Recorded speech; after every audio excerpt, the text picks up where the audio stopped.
All righty, you are looking live. It's sold out MetLife Stadium where today the 16-0 and playoff bound New York Giants are taking on the 0-16 Philadelphia Eagles. And why are the Philadelphia Eagles 0-16? Because they suck. They only got one Super Bowl win. The rest of the NFC East has got more than they do. The Philadelphia Eagles suck. They're like the redhead stepchild of the NFC East. Philadelphia sucks. Welcome to the Gridiron. Anybody out there at all is going to spend a little bit of time with me here this evening? I greatly appreciate it. Thank you. Or if anybody's going to spend any time watching a replay this, once again, thank you so much from the bottom of my heart. It means the world to me. Going to try to go about 30 minutes here tonight. Shoot my mouth off for about 30 minutes. Anybody got anything to say, please feel free. Fire away. Throw it in the chat box. I usually try to check on the chat box like every 5 or 10 minutes or so. So as soon as I see something in there, I try to respond to it as fast as I can. So please feel free and fire away. But plus also, instead of me just rambling on for half an hour, 45 minutes, or whatever it might wind up being, it's just nice to talk to another Giant fan. So please feel free. Fire away. Before I get started, if anybody wants help support my channel out, it would mean the absolute world to me. In the description box below, the very top link takes you to my membership page. I got 3 different membership levels. The first one's called the Saquon. Second one's called the Lawrence Taylor. And the third membership level I got is called the Gridiron. Each one's got their own little perks to them. So if you want to help support my channel out, it would mean so much to me. And I thank you in advance. Thank you. If you are subscribed to my channel, once again, thank you. I can use all the support I can get, guys. But if not, please go down below, hit the subscribe button, hit that bell icon. That way, next time I go live or if I put a video out, you'll be notified. And it's free of charge. What do you got to lose, right? But if you are subscribed to my channel, thank you. And then finally, also a little ways down in the description box, there's 2 additional links. The top one's a Facebook link, which I'll go over in just a second. The one underneath it, it's a Twitter link. I'm an old-time fart. I hate change, right? Get off my lawn. I'm one of those guys, right? It's a Twitter link. It's always been Twitter. It's Twitter today. It'll be Twitter tomorrow. It'll be Twitter 3 trillion years from now while I'm long gone. It's Twitter. Whatever letter of the alphabet Elon Musk wants to call it, that's on you, bro. I ain't calling it that. It's Twitter.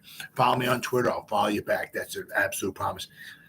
I try to put Giants-related stuff in my Twitter account every day. And then also the link just on top of it takes you to my Facebook group. It's called the New York Giants, the Gridiron. It's my Facebook group. We have over 7,800 members in the group. It's doing simply marvelous, might I add. Basically, if I'm alive and breathing, and if I have internet access, I'm putting stuff in this group darn near 365. And not only do I put stuff in here, but if you become a member, members post stuff in here as well. So between me and the members, there's a ton, there's a boatload, there's a awful lot of New York Giants information going into this Facebook group every day. It's called the New York Giants, the Gridiron. It's my Facebook group. Please join it. You won't be dissatisfied. I promise. All right, all that stuff said and done, out of the way with. Well, one of these things is that, you see, and, like what Shane says, and, so I've heard a couple other people say this as well, too. It's like, you want to give a draft class, 3 years. Usually, man, that's where you see kind of where you're kind of going and all of that and whatnot. But who is this? Is this CBS Sports? CBS Sports ranks the Giants 2023 rookie draft class in the bottom half. Not the worst. So, in the bottom half of the NFL. Well, I don't know. I was pretty excited about it. But once again, a lot of people don't have any love for our New York Giants. So it is what it is. So they picked the Giants. I'm very excited. I mean, a lot of it is also,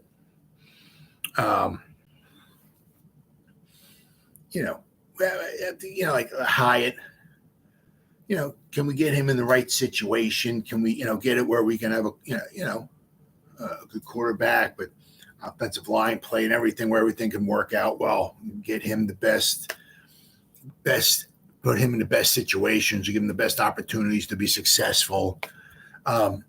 John Michael Schmitz, I think we have our center for the long run.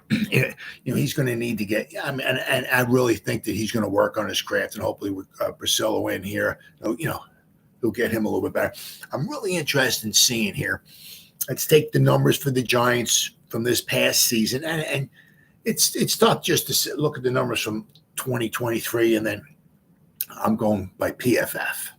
Okay, those are the numbers I'm going by. But take the PFF numbers from 2023 and just look at 2024's numbers and compare them, and they're not. I mean, the situations aren't the same either, But I mean, it's be interesting to see. Hopefully, that Priscilla can elevate Michael Schmitz's game a little bit. That'd be fantastic. But he does. He does need to obviously work on his craft. No kidding. But that, but also maybe get a little stronger, maybe get a little more junk in the trunk or something. Whatever he's got to do. Sometimes he was a little overmatched. Like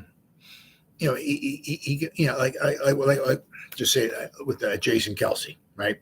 Not a huge center. In the past, there's been centers who've been like a Stevenson, guys like that who are just big and strong and mean, all that stuff. And, they can dominate because of their size and their strength and all that and everything. But you got like a Kelce who, who's not the biggest, not the strongest, all that stuff, but he's just the way he does it he's very special. Michael Schmitz is going to need to, I think certainly, it's only his first year. He's just a baby, right? He can certainly seem like he's somebody who wants to take control of the offensive line, like be the captain and all that, the leader and everything like that. So I think we have a surefire winner with him. But obviously he's going to need to work on, just getting a little bit better each year. But as I said, one of the things I think he's going to need to get a little bit stronger. And so I'm just seeing sometimes where he just seems like he almost gets walk back into the backfield. That's not something you really want to see from your center all the time. But then with Banks, I mean, I think we have a surefire winner with him. Jordan Riley, some good depth, obviously some good quality depth. And the nice thing about with somebody like him is that, when somebody's got to go off for a little breather, maybe Sexy Dexy, and you bring in Jordan Riley, and you're not going to get the same performance as you are with Dexter. But Dexter's tired, or whoever it is, coming off, maybe a little tired, need a little breather, whatever. Jordan Riley's fresh. So you're going to take a little step back with having a Jordan Riley in there instead of Sexy Dexy, but not too much when he's on the sideline coming in, But once again, can Patterson maybe, elevate him a little bit? Can he get a little bit better? He's never going to be by an all-pro or not like that, but could he be some good quality depth? Once again, hopefully maybe somebody the Giants can, draft in the later rounds, maybe develop and maybe keep the guy as we go along instead of, well, it's been 4 years. All right, Jordan Riley, we'll see you later. We'll get somebody else to take your place. It'd be nice. Trey Hawkins, what a story he was in the preseason. It was looking like, man, is this guy I don't want to say Deion Sanders, but damn, this guy's good. I mean, there were a couple, some shots like in practice and all. It's like he was just like all over wide receivers and stuff. I'm like, damn, this guy's good, And then you get into the real games, the live bullets and all that stuff, and it's not quite what we thought. Javarius Owens, he was a little bit, he's kind of, he didn't suit up a whole bunch, but you got to give the Giants a couple of years. The draft, the guys, and let's see what they bloom into and all that and blossom into. But I mean, as far as the Giants, Hawkins can certainly be a special teams contributor. Certainly some depth at cornerback. When we drafted him, certainly wasn't like we got ourselves a cornerback too. No, but I mean, I think we got some. Can certainly be some depth for the Giants. But, I always like to see at least the top three guys, the first three, you know what I mean? And then if any of those guys in the later rounds, 4 through 7, right, that they can wind up being key contributors, that's awesome. I mean, but you like to also have the guys from 4 to 7 also make the team and be somewhat contributors. But usually I like to see the top 3, be where it looks like, they can be big time contributors. And I think, if we working in Hyatt there, I mean, the dude's got the speed and all of that, so is he ever going to be a number 1 wide receiver? Probably not, but can he be a good addition to our wide receiver? Oh yeah, absolutely. Especially with his speed. Oh yeah, absolutely. As I said, I like Michael Schmitz. We have finally set ourselves a center. He's not going to be, probably an all-pro or Hall of Fame center or not like that, but at least it looks like we finally have ourselves a center. After you get just so sick and tired year in and year out, like 5, 6, 7 years in a row. We need see now what are we hearing now? Well, of course we're hearing a bunch of things. We need a number 1 wide receiver. I mean, but then before that, it was we need a center. Before that, it was we need a left tackle. Before that, we need it's like you hear the same guy, same position over and over, 4, 5, 6 years, whatever it is in a row. It's like you get so sick and tired of hearing that. Finally we got ourselves a center. Right now we got ourselves a left tackle. Right now, let's get ourselves a. And I'm gonna go over. It probably ain't never gonna happen. But hopefully we get ourselves a number 1 wide receiver in the draft here. That would be cool. If not in the first round, if we don't go wide receiver in the first, because if we go wide receiver in the first round, that would be your dog. That should be your dog, right? I mean, I said if you got Wandale. Right, you got Slayton, you got Hyatt. If you whoever you wind up drafting as you being your dog, okay, cool. I'm not sure if we're going to be bringing Hodgins back or not. I wouldn't mind, certainly wouldn't mind at all. But I said we drafted a wide receiver in the first round. That should be your dog. Once again, it's probably going to be this way, quite possibly forever. The wide receiver group should always be good. Should be pretty special. Even when we draft a wide receiver in the second round, should be a big time contributor, right? And possibly our dog as well. So we'll have to wait and see. But once again, CBS didn't seem to have the same amount of love for the Giants as I do. They got here, CBS. This is from Giants Wire, but CBS came out and said the Giants made 7 picks in the 2023 NFL Draft, and most felt confident that General Manager Joe Schoen had made the right calls. In need of talent at multiple positions, the Giants fared well with their limited stock, adding Deonte Banks, John Michael Schmitz, and Jalin Hyatt with their first 3 selections. Okay. They rounded things out. Let's not forget about Eric Gray, right? Let's not forget about Eric Gray. If we're hoping and praying Eric Gray will be our punt returner, we're in a lot of trouble. Okay, but once again, it's sometimes it's really tough just to really go out there and grade somebody, right? I mean the Giants' offense was tough to watch, right? Didn't have much of a running game. Our offensive line was in shambles. For the first, half of this 9-10 weeks of the season, every week we had a different starting lineup and all that. Right. So it's kind of tough to get a real good grasp on some of the guys. We saw some of the bad with Eric Gray, especially with the punt returning. But once again, I'm very excited, especially for somebody, even if he's just backing somebody up. And as I said, we can do the same thing this year. Now, I'm not sure, we're bringing Breida back.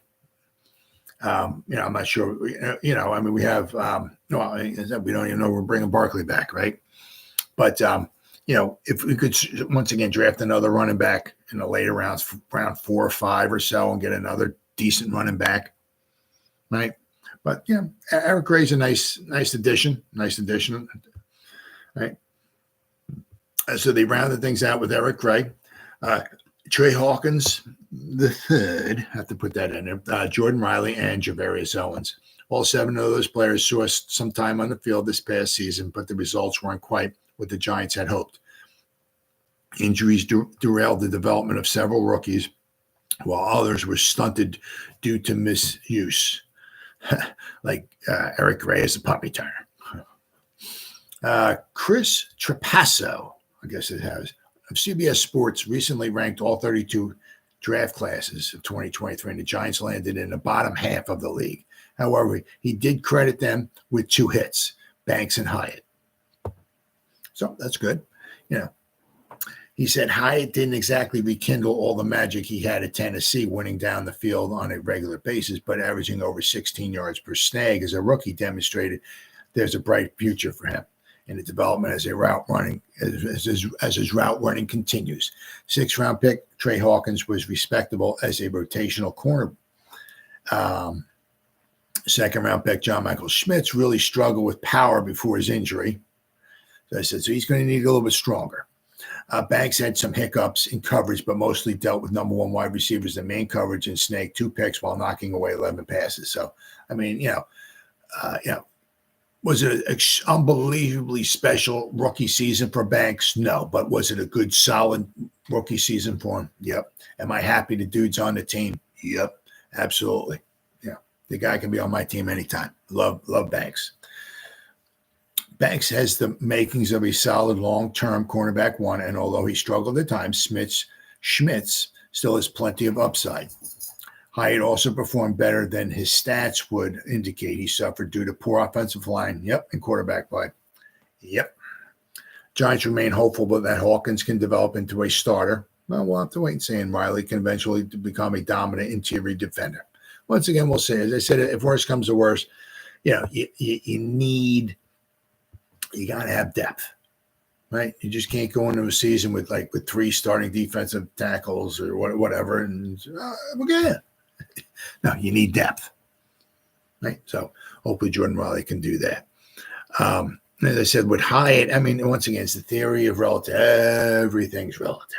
If you got good offensive line play, right, and you can open up running holes and stuff like that, you turn around and oh my God, Saquon or someone who's in the backfield, hey, we gotta watch out for this run, right? So that kind of opens the passing game up, right?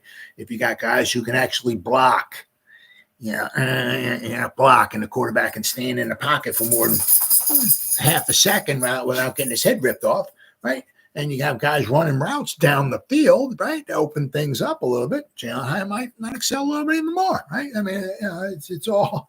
When you can't run the ball and the quarterback gets the ball, getting ready to pass, as soon as the ball hits his hands, he has 13 guys on top of him ripping his freaking head off and all that. It's kind of tough to run routes, and be successful, So once again, it's all kind of relative, If we ever get, anything that looks anything close to an offense, I hopefully should get even a little bit better, right? But I mean, just in the poor offensive play we had, as we said in that article, for him to average over 16 yards of reception as a rookie shows you what he can do, right? Absolutely. But what it does, I mean, so John Michael Schmitz got to get a little more junk in that trunk.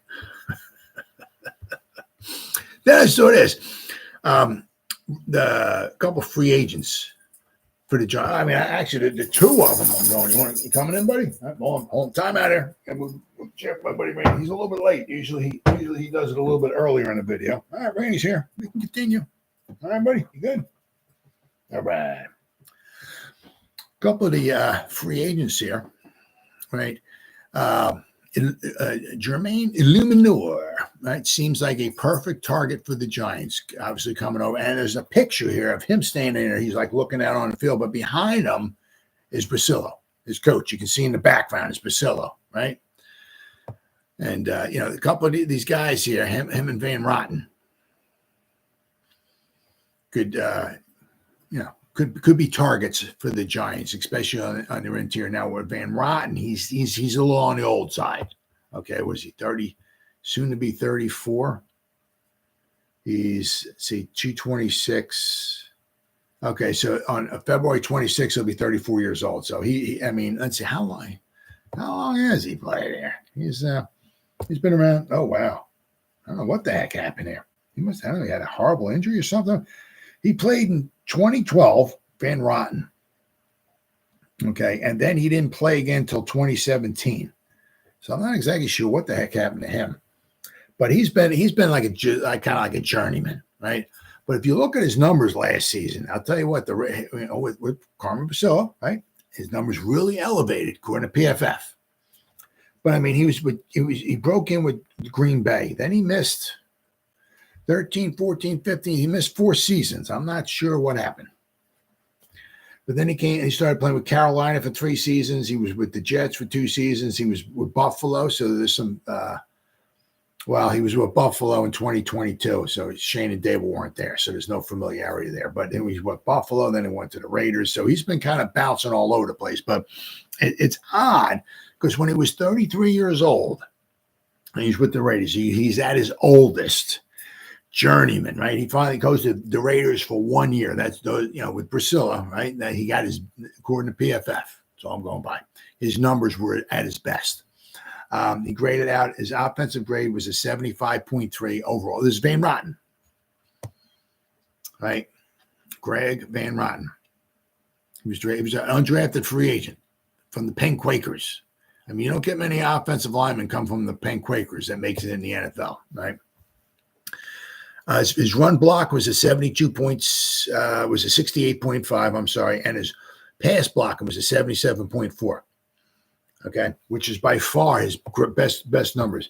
His pass block was a 77.4. His next best pass block was a 74.3 with the Panthers in 2019. His run block was a 68.5. Actually, with the Jets in 2021, he did have a run block in a 75. So there was one season he had a better run blocking grade. It was with the Jets in 2021. But his overall grade is 75.3. His overall offensive grade of 75.3. Last season with the Raiders was by far the most. He has not had another season where he graded out, once again, according to PFF, in the 70s. His next highest was with the Jets in 2021, was a 68.1. Last season with Priscilla, when he was 33 years old, he graded out a 75.3. So apparently, once again, I do believe he's a free agent. And, he's somebody, just be some depth. Maybe you need him for a season or what. He's not going to come. It won't be real expensive. We'll see what if what Priscilla thinks about him, right? If he wants to bring him in, won't cost you a lot. If anything, worst comes to worst, that's what I'm saying. Worst comes to worst, there you go. Right? Win one of the spots, right? If you can win one of the spots, God bless you, brother. We'll take we'll take it. But if not, it'll be some depth. What did he? Let me see. What the? He was he was the right guard all last season with the Raiders. Let's see here. Let me see if I can. Let's see where else he played here. Okay, the year before that, in 2022, he was a left guard, he was a center, and he was a right guard.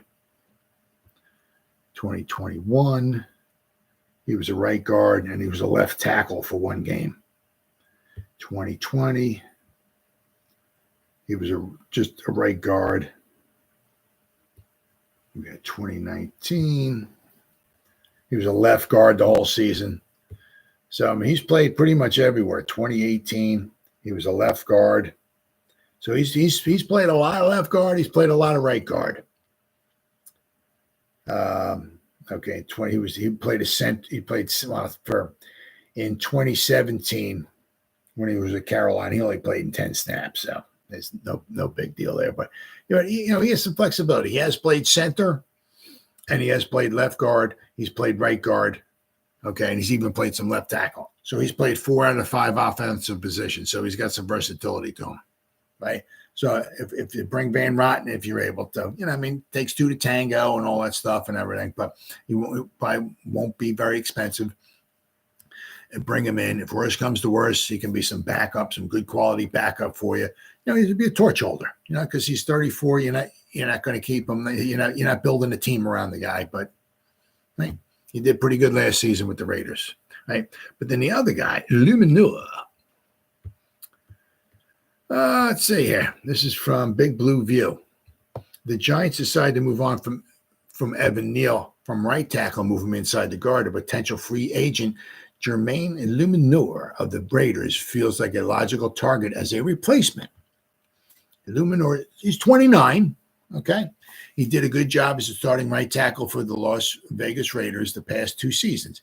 His offensive line coach, Carmen Basillo, recently hired for that role by the Giants. Illuminor and Basillo were also together with the New England Patriots earlier in their careers. Thus, the connection is obvious, right? Illuminor has played everywhere on the offensive line except for center, right? Versatility, freaking huge. Absolutely huge. But he settled in at right tackle with the Raiders the last 2 seasons. Each season joining the Raiders, Illuminor has played at least 14 games. Okay. In 2 of those seasons, Illuminor played played at least 14 games. In 2 of those seasons, Illuminor played in all 17 games, helping bring stability to what was one of the best offensive lines in the National Football League. When running back Josh Jacobs led the league in rushing in 2022, Illuminor was there, right? He was one of the reasons why. In addition to his ability to play full seasons, Illuminor proved even more valuable to the Raiders this season when injuries to left tackle Colton Miller arose. You know, I mean, you bring him in. He's 29, right? You know, I'm sure you can certainly get a few seasons. You bring him in for like what we did with Glowinski, right? Bring him in for 3 seasons. Sign him for 3 seasons, give him whatever. He's not going to break the bank. Right? Bring him in for 3. If need be, you can cut him after 2.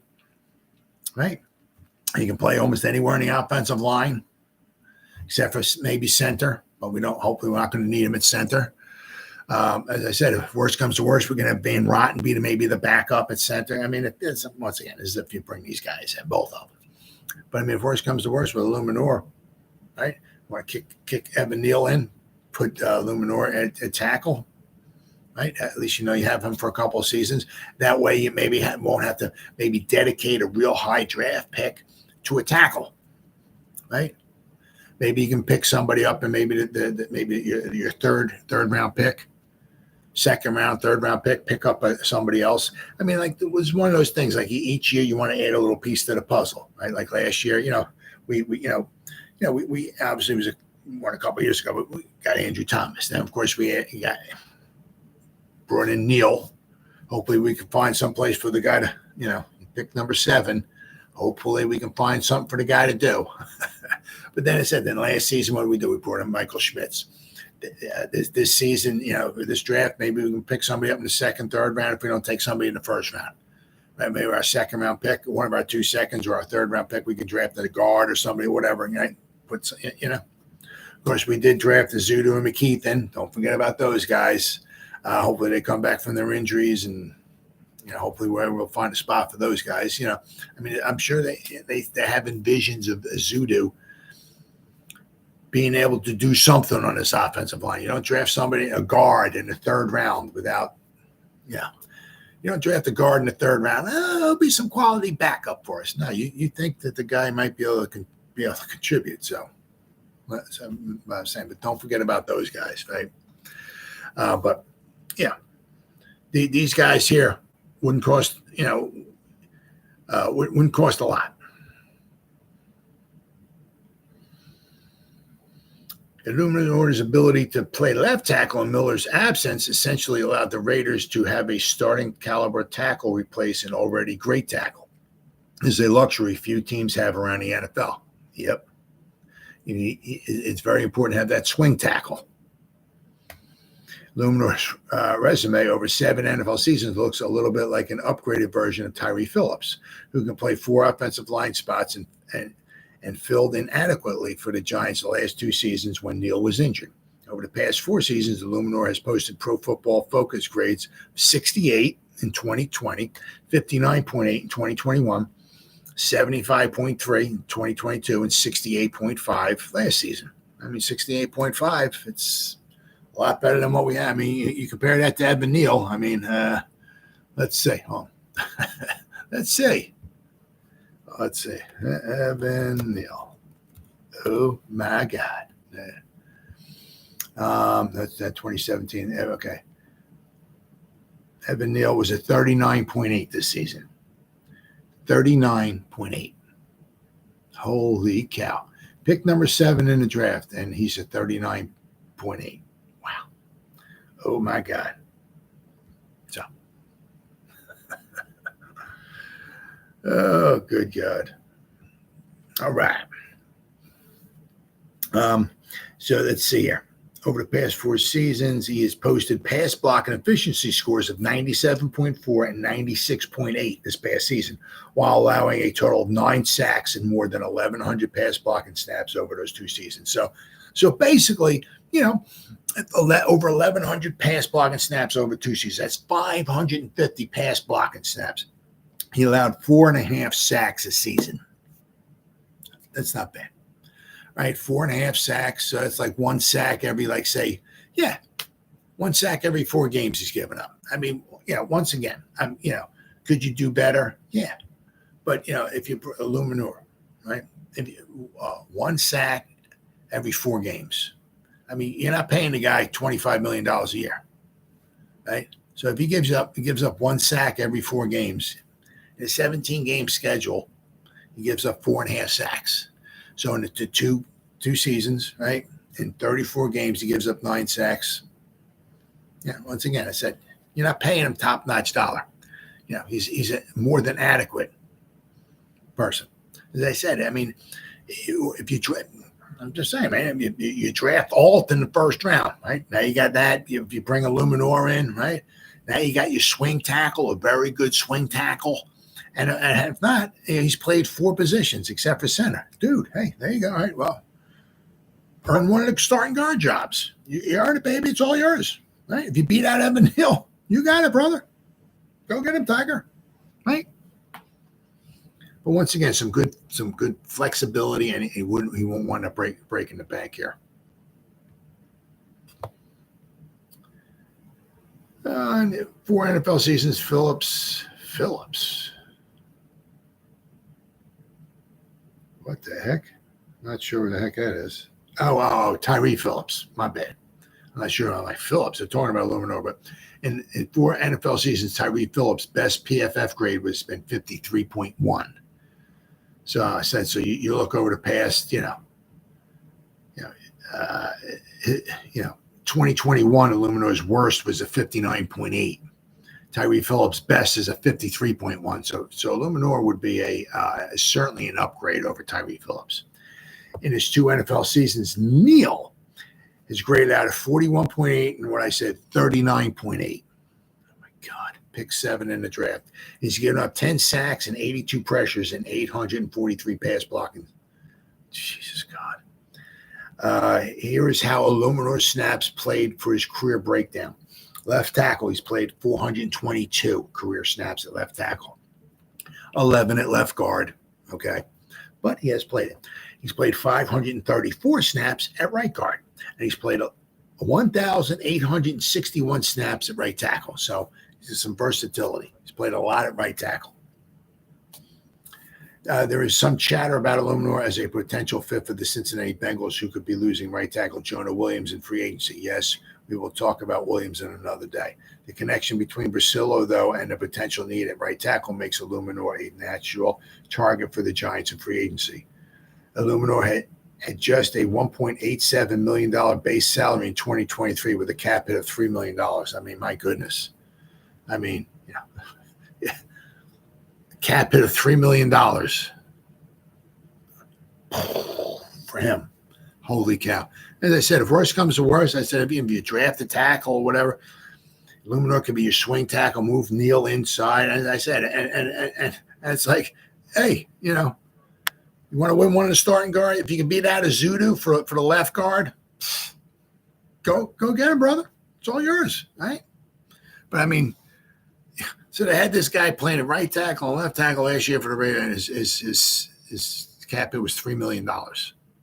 Holy cow. Wow. That always seems like a no-brainer. I mean, hopefully the Giants can want to find something for him because he's 29. He's not somebody you're going to build long-term. He's a little bit of a torch, but I'm saying maybe a Glowinski deal. 3 years, can get out after 2 if need be. Right? All right. So we got those 2 guys then. Then we got the dead cap money.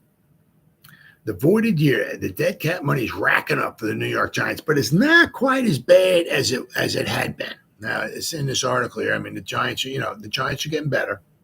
Certainly getting better. Giants had 3 player contracts voided. Who are they, and what is the impact on the salary cap? Well, let's take a look here. There's a very legit reason why NFL general managers generally don't like to add voidable years onto the back end of a player's contract. That's kicking the can down the road. That's what Howie Roseman likes to do. That's why he's like a big time guy. I'm McGee. I'm Howie Roseman. Look at me. I'm a big shot. I'm McGee. I'm bringing all these great guys. I'm McGee. Well, he brings in all these guys. You're like, how can he bring in all of these unbelievable guys? Well, that's because he has all these voidable years at the end of the. He just kicks the can down the road. You know what I mean? He looks like a big shot now. No, look at that. King Power, so great. I'm McGee. But it's like, he's pushing the chips in the middle of the table. He's like, screw the future. I ain't worried about the future. You know what I mean? I don't care. I got 3 trillion guys on voidable years. I don't care about that. What are we looking like this year? We're looking pretty good. Well, man, I'm great, ain't I? Nah, you suck, Howie. You suck. And so do you Eagles. You blow, Howie Roseman. Kicks the can down the road. That's all he does. So that's why general managers don't like doing that. The players may not be on the roster anymore, but the last of the prorated signing bonus is, unfortunately, right? Such is the case with the Giants, who will carry just over $6.4 million in dead money due to the voiding of 3 contracts. Adoree Jackson, defensive lineman A'Shawn Robinson, and what do we got here? Quarterback Tyrod Taylor. So, while those numbers don't look all that scary, they got, so the Giants have 6.488 in dead cap money. The sum represents 36.9% of the team's current $17.5 million and approximately 2% of the Giants' total cap liabilities. But it has gotten better now. Their dead cap money has gotten better, especially because, you want to looking at like, what they had, like last year, Kenny Golladay was a huge chunk of that, but they got rid of, they got him out of there. But the Giants' dead cap money already ranks second in the league, just behind the $24.5 million that the Chargers have currently racked up. Giants' dead money exceeds the league average of $6.5 million. Okay. And with the team likely to trim guard Mark Lewinsky's contract from the books, that will add another $1.5 million to the dead cap money pot. But it's still not that bad. Right. The dead money cannot be avoided yearly, but the trick is to minimize it as much as possible, especially as the new league year approaches. The Giants haven't done a good job at minimizing their dead money. Last year, they ranked 9th in the league. They had $56.45 million. Wow. The year prior, they were 6th worst, $53.75 million. But once again, it's, a lot of that, especially like last year, they had a lot of dead cap money with Kenny Golladay, but they're trying to, so it's come down a lot. Okay. It has come down a lot. A high dead money doesn't necessarily mean a team can't be competitive, but it depends on how solid a team is before it starts racking up the dead dollars. For a team like the Giants, who have seemingly had numerous holes affecting their depth, consistently ranking in the top 10 league-wide in dead money is something one would hope that general manager Joe Schoen would look to fix moving forward. Absolutely. Yeah, absolutely. That's another one of those things, he has to keep an eye. It's not easy. You're trying to bring in, build a team with the draft picks. You're trying to, bring in maybe a veteran, free agent veteran here or there. Then you hope the team doesn't get injured, and it's very, very difficult. But his dead cap money is coming down. Right, in the years in the past, it was not super special, but it is coming down. And as I'm saying, certainly that's one of the things that Shane's, is trying to obviously avoid as well as much as he possibly can. Right. You look at like if after this season, if after the 2024 season, the Giants get rid of Daniel Jones, well, they're going to have $22.5 million, I think it is, 22 point something in dead cap money, in 2025 that they'll have from Daniel Jones. It is what it is, right? But the numbers come down. Okay, so it has gotten better. All right, and then one thing. Whether you like him or not or whatever, CD gets on, ABCD Lamb gets on my nerves. Why? Well, because he beats the Giants all the time. And he's such a good receiver. But the dude he's good. You got to give the dude his props. He is in the slot. He's really good. Really, really good. But he was asked to list his top 5 wide receiver rank, right? Okay, his list. And it's hard to argue with this. Really hard to argue with this. Now, I'm not sure if this is in the correct order or not. Okay. But, and if there's any particular order, but his top 5, and you can't argue with this, right? So I'm not sure, if they said to him, because I didn't exactly see this or not or whatever, they're like, all right, CD, include yourself. All right. Give us your top 5 wide receivers. If you think you're in the top 5, throw yourself in there. If not, and so I don't know. But he's not in the top 5. So he listed 5 guys other than himself who are top 5. So I'm not sure if they asked him. If you want, you can put yourself in there or not. But that I don't know. But he did list. He said he got Devontae Adams. Can't argue with that. You have to put Tyreek Hill in there. Stephon Diggs. Okay. Jamar Chase, right? Can't argue there, and of course, you got to put Justin Jefferson in there. So it's hard to argue with that, right? With that top 5. So I said he didn't put himself in there, or whatever. But he obviously he didn't put Wan'Dale Robinson in there, but he let's see here. Okay, while joining Micah Parsons on the edge, Parsons Bleacher Report, Lamb was asked to name his current top 5 at the wide receiver position.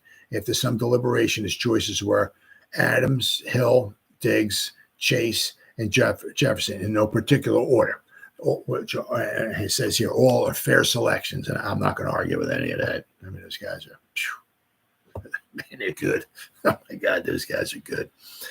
Before Lamb got to Jefferson, however, he took a moment to highlight a sleeper wide receiver talent that caught his attention, Wan'Dale Robinson. Who's really a sleeper, though? Lamb noted, if you just watch film, Wan'Dale Robinson from New York, he's so fast. He's so fast, but he's so nice. His routes are crazy. Right. The Cowboys playmaker made sure to acknowledge that Robinson isn't a top 5 NFL wide receiver at this time, which goes without saying considering his resume. Before adding that he has his eye on him in the future, though. He has pointed out that the Giants didn't have their starting quarterback, Daniel Jones, for a large chunk of the 2023 season. Parsons did not comment on the honorable mention, but did nod his head as Lamb spoke. Then I got another one here. Let's see. What is this? What do we got here? New York. There's a couple articles on this. So obviously, you got somebody like as fine as ABCD Lamb is. He spoke highly of the Giants. You appreciate that. Certainly appreciate that. Said New York Giants wide receiver Wan'Dale Robinson had an impressive rookie season come to an end in 2022. When he had 9 receptions against the Lions for over 100 yards, and then he tore his ACL. Gotta love it. Robinson came back with a strong sophomore campaign on 2023, racking up over 500 yards, and was heavily featured in the Giants' offense as the season wore on. Yep, that's true. Given Robinson's body of work, it seems the Giants have a nice piece to build around moving forward. Absolutely. You got, let's hope we keep Slayton going forward, right? But you got, each year we're adding a little piece to the puzzle, right? 2 years ago, we added Wan'Dale. Last year, we added Hyatt. Maybe this year, in the first round, maybe we had the dog or wide receiver. Now we got our 3 wide receivers, right? We're good, right? I'll give him, let's see what we got. In fact, Robinson recently received some praise from division rival CeeDee Lamb, who was a guest on the Micah Parsons podcast. Lamb was naming his top five receivers when he mentioned the Giants receiver as a sleeper. So he was going on, as I just said. He said, you know who's really a sleeper, though? And I did hear this part on the podcast. I heard this. I saw this. Wan'Dale Robinson from New York. He said, he's so fast, but he's so nice. His routes is crazy, Lamb said. With Lamb certainly being in the upper echelon of NFL wide receivers is quite the compliment for Robinson. That's right. Yep, absolutely. The praise comes following Robinson's first season back from a torn ACL with a revolving door at quarterback. It's like we had, what do we have? Daniel Jones, and we had Tyrod Taylor, and Daniel Jones came back. Then we had Tyrod Taylor, and we had chicken cutlet parmesan back there. Then we had Then we had Tyrod Taylor. We had Daniel Jones. We had Tyrod Taylor. We had Daniel Jones. And then we went to Tyrod Taylor, and we had Tommy chicken cutlet parmesan. Then we had Tyrod Taylor. I mean, it's like it's almost like it's like a revolving door quarterback. It was the revolving door at offensive line too. It's kind of tough to get much going, right? Despite the need for an outside number one receiver, the Giants certainly have a nice foundational piece in Robinson. And as I said, the same thing with Hyatt. Without question. Right. And I said, I still love Bellinger, who's a tight end, of course. He needs to get a little bit better. He seemed to take a step back this past season. He has very good hands, so it's hopefully the Giants can get him a little more involved in the offense this season going forward. But he does need to. His pass blocking was not as good this season as it was in 2022. But I said, if the Giants add another tight end to the mix, go. I'm all for that. That's fine. I don't know if they're going to take, was his name, Brock, guy in the first round from Georgia, but I'll have to wait and say. Once again, just because your number one receiver does not have to be a wide receiver. As with the Chiefs, right? I mean, look what the Chiefs did. Of course, they have Patrick Mahomes, so we have to take that in. But they're wide receivers. They're not Tyreek Hill anymore. They're not super special, but they do have Kelsey. Okay. All right, and then if the ABC, Marvin Harrison Jr. How about some Marvin Harrison? Huh? I don't think that Marvin Harrison Jr. draws rave reviews from the Giants and the Jets receivers. Now, if you look here, I don't see any way at all. I mean, especially with some of the reviews and all that, and the mock drafts. Mel Kiper talking about how good he is. I think it says it in his article and everything. But I don't see there's any way at all he's going to make it to the Giants. But stranger things happen, right? Stranger things do happen. But I'm not sure if he's going to get past if the Cardinals are keeping Murray, right? Right. If they want to build with Murray, because what did they have? One thing they had, with Murray. I mean, he's always had these fantastic, especially his first couple of seasons, right? They brought him down to Hopkins, but they had Fitzgerald. He's always had like real good wide receivers to throw the ball to. Okay. And this would be another addition to that, right? Kyler Murray, give the guy some help. Guy can scramble, run around, and wait for some guys to get open. But at number 4, I think Marvin Harrison is just prime for the plucking for the Cardinals. I don't know. I don't know if it would be worth the Giants to try to if 3 quarterbacks go 1, 2, 3. Once again, no idea. I wouldn't. For the Bears. If they're going to keep Fields, if nobody wants to jump up and trade with Fields or jump up and trade with the Bears, if you're going to rock and roll with Fields, either give the dude an offensive lineman or give him Harrison, right? But I can't see Harrison getting past number 4. He just seems like he's maybe like quite possibly maybe that generational, which is kind of scary, right? So I don't know if the Giants would even possibly think about moving up that far and grabbing him. But I mean, you look at like this. I saw this from NFL News. They got the Bears who pick number one. One of their needs is wide receiver. And then we go to the Commanders. One of their needs is wide receiver. Then we go to the Patriots. One of their needs is wide receiver. Then we go to number 4, the Cardinals. One of their needs is wide receiver. Chargers don't, according to NFL.com, okay, Chargers don't need a wide receiver, but the first 4 do. But then again, you're not sure what the Bears are doing as far as with a quarterback. But the Commanders need a quarterback. The Patriots need a quarterback. The Cardinals, if they're going to rock and roll with Murray, right? I can see them once again, taking a wide receiver, without question. And if Harrison's there, I can certainly see Harrison, being taken, without question. Let's see here. Now we're talking about Garrett Wilson here a little bit here, okay, from the Jets. Wilson already was accustomed to making jaw-dropping plays at Ohio State, but he was the one left in awe during Marvin Harrison Jr.'s first week on campus.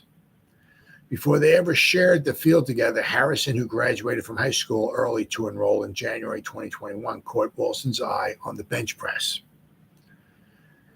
Wilson said that Harrison, he did 18 reps at 225 pounds. So for a wide receiver, that's pretty impressive. And he did 18 reps at 225 pounds on like his second day of being in the facility, Wilson told the Post. I had done my test 2 years earlier, and they actually had to change the bar to 185 pounds. They had to drop 40 pounds off the bar from me. It was a big discrepancy, like, oh, wow, this dude is not joking around. It tells you a lot about his work ethic. That's not something you just have. You build that. 3 years later, Wilson is making the Jets look smart for drafting him number 10 overall in 2022. He is the only NFL receiver with 1,000 yards in each of the past 2 seasons for a losing team. So that's bad quarterback play with the Jets, losing teams, bad offenses, and the dude has 2 1,000-yard receiving years. It's pretty special. But Harrison is ranked as high as number 1 overall in the 2024 draft boards by some analysts, including ESPN's Jordan Reed, who says Harrison has gold jacket type potential. Okay. It's a reference to Harrison one day joining his father, the former Colt, who is number 5 in career receptions in league history in the Pro Football Hall of Fame. Be a father-son combo. The best way I can describe Marvin is he's a grinder, Wilson said. He's always going to be the best player on the field, but in a rare case that he wasn't, he would be grinding the whole day after to make sure that he was never the case again. That's my favorite thing about him. Fellow ESPN analyst Mel Kiper Jr. rates Harrison as the best receiver prospect since Calvin Johnson, the number 2 overall pick in the 2007 NFL draft. Holy cow. Holy cow. Wilson and Giants receiver Paris Campbell, another former Ohio State star from 2015 to 2018, who keeps close tabs on his alma mater, are not about to dispel any of the hype. Still having connections there, I've heard he's probably the best receiver to ever walk through there, meaning the best wide receiver to ever walk on the campus of Ohio State, and that's saying something.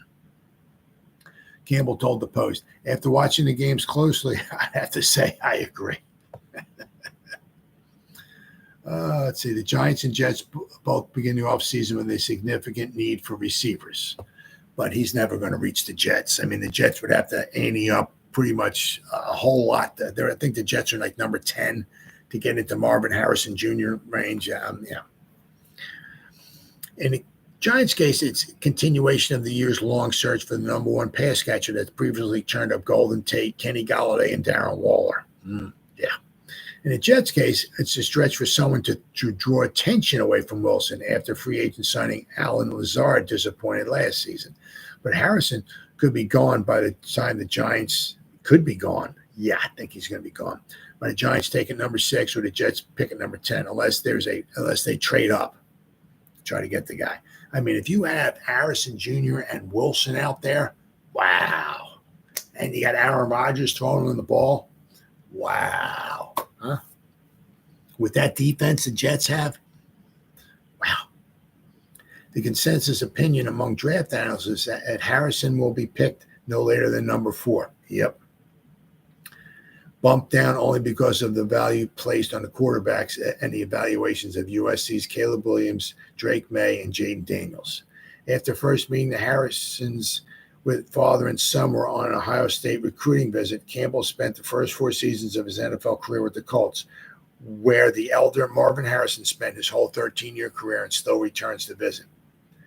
He and teammate turned Colts wide receiver coach Reggie Wayne were Peyton Manning's top weapons in a record-setting offense. Oh, yeah, what an offense that was. My goodness. If you ask somebody when Marvin Harrison Sr. was playing, what will his son be like? He was what you expect, Campbell said. We've had endless conversations of receiver talk. The 2021 Buckeyes had Wilson, Chris Olave, pick number 11, Jackson, Smith, and Jigba, pick number 20 in 2023, Harrison and Egbuka as a potential first rounder.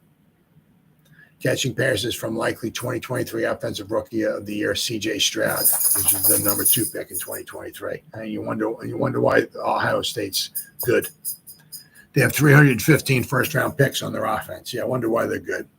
Yeah, they're so good. Yeah, well, why don't you give them 2-star recruits and let's see what they can do then. They're so good. Yeah, well, look at the guys they have. Yeah, I mean, come on.